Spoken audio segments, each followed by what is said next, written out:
एक बंद कमरा, गहरा सन्नाटा और आपका दिमाग। यही वो जगह है जहां दुनिया के सबसे बड़े युद्ध लड़े जाते हैं। जो इंसान खुद से हार गया, उसे बाहर का कोई भी खिलाड़ी नहीं जिता सकता। माइंड गेम्स सिर्फ उन्हीं पर काम करते हैं जिन्हें खुद की वैल्यू नहीं पता।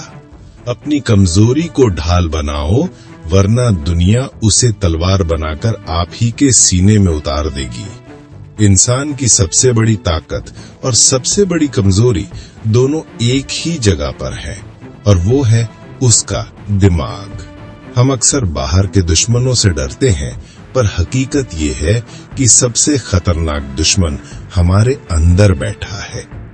वो आवाज जो रात के सन्नाटे में गूंजती है, जो कहती है कि तुम काफी नहीं हो, जो हर फैसले पर सवाल उठाती है। दुनिया में जितने भी बड़े खेल रचे गए, उनका मैदान कोई जमीन का टुकड़ा नहीं था, बल्कि किसी का दिमाग था। इतिहास गवाह है, बड़ी से बड़ी सल्तनत तलवारों से नहीं, बल्कि सामने वाले के मन में डर पैदा करके गिराई गई। जब आप खुद पर शक करते हो, तो आप अनजाने में दूसरों को अपने मन की चाबियां सौंप देते हो। वो जानते हैं कि आपको कहां चोट लगेगी। वो जानते हैं कि आपकी खामोशी का मतलब क्या है।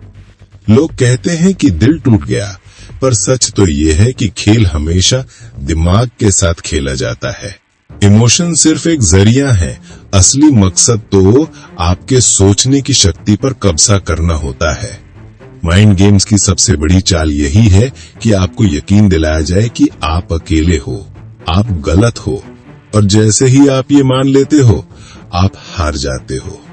अपनी कमजोरी को पहचानना बुरा नहीं है, उसे छुपाना खतरनाक है, क्योंकि जिस चीज को आप छुपाते हो, दुनिया उसे ही ढूंढकर आपके खिलाफ इस्तेमाल करती है। अपनी कमियों को स्वीकार करो, उन्हें अपनी पहचान का हिस्सा बनाओ। जब आप अपनी कमजोरी को अपनी ढाल बना लेते हो, तो दुनिया के पास आपको मारने के लिए कोई हथियार नहीं बचता। एक बात हमेशा याद रखना, दुनिया के सारे रहस्य, सारी गुत्थियां इसी दिमाग में आकर खत्म होती हैं। यहीं से अंधेरा शुरू होता है, और यहीं से रोशनी की किरण भी फूटती है।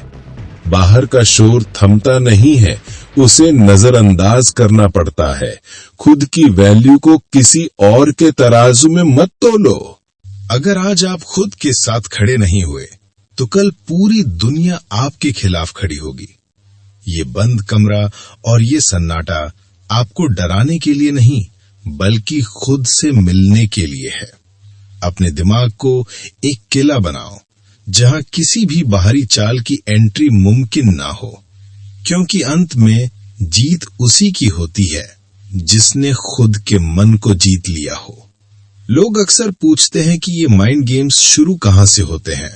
इनका शुरुआत वहां से होती है जहां आप दूसरों की हाँ में अपनी खुशी ढूंढने लगते हो।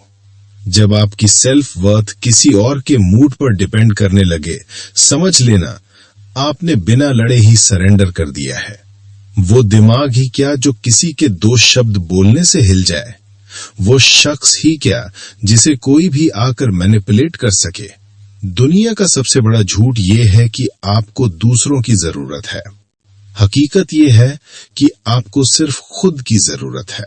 ये जो लोग आपके दिमाग के साथ खेलते हैं, वो दरअसल खुद डरे हुए होते हैं। उन्हें डर होता है कि अगर आप जाग गए, तो उनका दबदबा खत्म हो जाएगा। इसलिए वो आपके दिमाग में हमेशा एक शोर पैदा करके रखते हैं।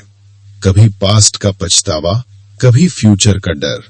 इस शोर के बीच आप अपने अंदर की उस शांत आवाज को सुन ही नहीं पाते, जो कह रही है कि तुम काफी हो। अपने दिमाग को एक ब्लैक होल की तरह बनाओ। जो भी बाहर से आए, उसे अंदर समाते जाओ, पर बाहर कुछ मत निकलने दो। जब आप रिएक्ट करना छोड़ देते हो, तब आप पावर में होते हो। सामने वाला आपको तोड़ने के लिए हर वो बात कहेगा जो आपको चुभती है, पर आपको बस एक दर्शक यानी कि स्पेक्टेटर बनना है। देखो कैसे वो शख्स खुद ही अपनी चालों में फंसकर रेख जाता है। हमेशा याद रखना, माइंड गेम्स तभी तक काम करते हैं जब तक आपके पास खोने को ईगो होता है। जिसने अपना मैं खत्म कर दिया, उस पर कोई क्या असर करेगा। वो बंद कमरा और वो सन्नाटा जिसका जिक्र हमने पहले किया था, वो दरअसल आपकी लैबोरेटरी है। वहां बैठकर अपने डर का डिसेक्शन करो, देखो कि वो डर असली है या सिर्फ दिमाग की एक उपज। जिस दिन आपने अपने दिमाग की कोडिंग समझ ली, उस दिन आप एक यूजर नहीं, प्रोग्रामर बन जाओगे। फिर ये दुनिया आपके लिए एक प्लेग्राउंड बन जाएगी और आप उसके सबसे खतरनाक खिलाड़ी। अपनी निगाहें हमेशा निशाने पर रखो और अपना दिमाग उस लोहे की तरह